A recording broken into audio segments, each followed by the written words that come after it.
de estrategias, de campañas electorales para la gestión pública y privada y de la comunicación política. Te dejaba en el aire si Venezuela ha cambiado tanto para que se imponga una reforma constitucional, pero esto viene por un objetivo político frente a los adversarios que tiene el gobierno nacional. Es que yo creo que en ese encuadre está el problema, porque plantear una reforma constitucional para frenar a determinados grupos políticos, para impedir que determinados grupos políticos puedan tener participación en espacios de poder, es justamente algo que no es precisamente democrático, que es lo que está establecido en la Constitución. Dentro de los principios fundamentales que están establecidos en la Constitución está justamente la del Estado democrático, social, de derecho y de justicia. Y eso supone que los distintos grupos políticos puedan precisamente participar de la vida pública y debatir sus ideas dentro del marco de esa misma Constitución y puedan ser finalmente aprobados o no sus proyectos políticos y sus candidaturas por la gente, por lo que tanto se dice o se ha dicho en los últimos años de la participación del poder popular, la democracia participativa, protagónica, que la gente puede escoger efectivamente a sus representantes. Yo creo que ese encuadre no es el encuadre que necesita el país en este momento.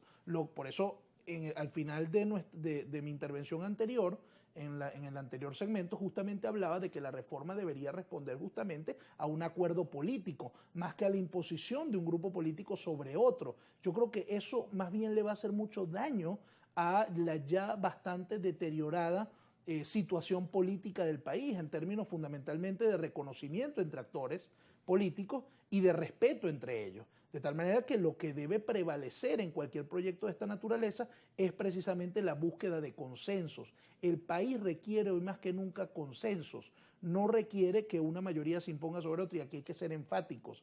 Y esa idea de transformar el Estado, por cierto, que al día de hoy la conocemos solo en abstracto, no conocemos a ciencia cierta el contenido de lo que se quiere plantear, eso no tendría cabida a través de una reforma constitucional, porque de hecho las reformas impiden que la estructura del Estado sea modificada por vía de reforma. Claro, ahí vendría tendría que ir es una asamblea constituyente. Que por cierto, la razón del poder constituyente justamente que es el pueblo a través de sus representantes los que van a constituir sus reglas de juego.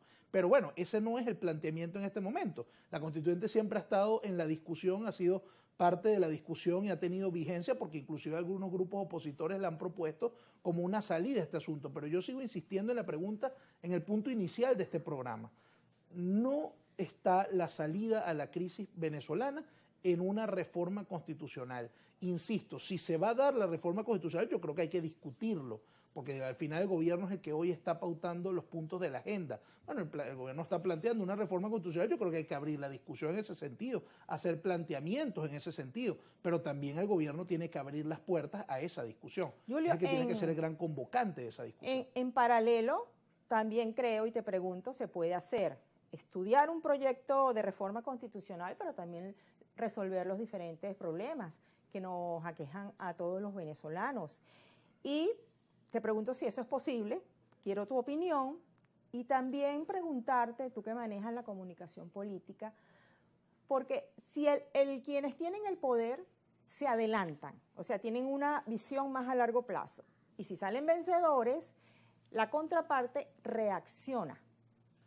Y ya hemos visto que la reacción no ha favorecido a nadie. Es más, me atrevería a preguntarte si eso le ha favorecido al gobierno, porque todo gobierno necesita una buena oposición.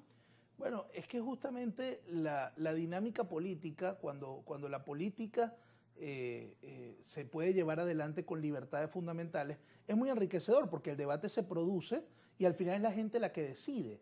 Y hacia allá tenemos nuevamente que avanzar, porque ha habido un retroceso en ese sentido.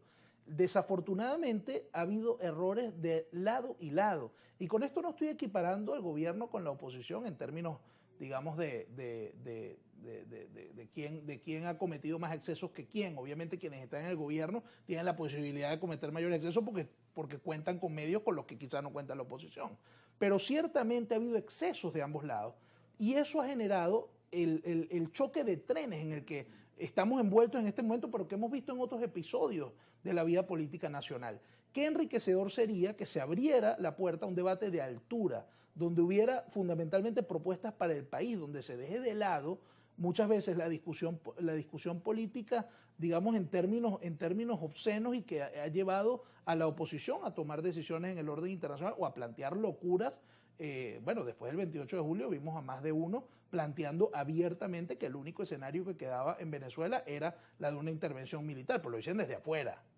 Y eso es muy sabroso, ¿no? Desde afuera llamar una intervención militar para que los que estemos aquí tengamos que sufrir las consecuencias de algo de ese tipo, mientras tú estás en Madrid bailando con Carlos Vives, por ejemplo. Bueno, eso no tiene ningún sentido. Pero más allá de eso, que es un comentario al margen, yo creo que, y la gran preocupación que ya planteé hace un rato, que es precisamente volver a la política, hoy se hace más indispensable que nunca. El gobierno tiene en sus manos la posibilidad de ser el gran convocante de ese proceso, pero actores de la oposición también tienen que entender que hay que ir desprovistos de ideas maximalistas. Yo voy a ir a negociar, pero lo que voy a ir a negociar es cuándo se va Maduro y cuándo se ve el otro.